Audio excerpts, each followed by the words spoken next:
Step into Value Zone. Value zone hyper mart Patancheru. దేశంలో సామాన్యుడి భోజనం బిల్లు మళ్లీ పెరిగింది. నిత్యావసర ధరలు చుక్కలంటుతున్నాయి. ముద్ద నోట్లోకి వెళ్లాలంటే ఎంతో మదన పడాల్సి వస్తుంది. పెరుగుతున్న కూరగాయల రేట్లతో ఇటు శాకాహారం అటు మాంసాహారం రెండింటి బడ్జెట్ మారింది. వీటికి తోడు తాజాగా బియ్యం ధరలకు మరోసారి రెక్కలు వచ్చాయి.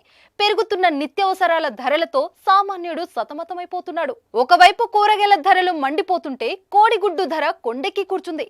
దానికి తోడు చికెన్ రేటు పెరిగింది. ఇటు కూరగాయలు అటు మాంసం అందనంత దూరానికి వెళుతున్నాయి. ఇవే ఇలా ఉంటే పెరిగిన బియ్యం ధరలు చూస్తే బెంబెలెత్తాల్సిందే. తాజాగా క్వింటాల్ బియ్యం రేటు 1000 నుంచి 1500 రూపాయలు పెరిగింది. అన్ని రేట్లు ఆకాశానికి అంటుతుంటే ఇంకా తినేదేముంది గడ్డి తప్ప అంటున్నారు సామాన్యులు. గడ్డి అంటే గుర్తుకొచ్చింది ఆకుకూరలు కూడా అంత సులభంగా ఏం దొరకడం లేదు. పాలకూర, మెంతికూర, కొత్తిమీర ధరల విషయంలో ఘాటు చూపిస్తూనే ఉన్నాయి.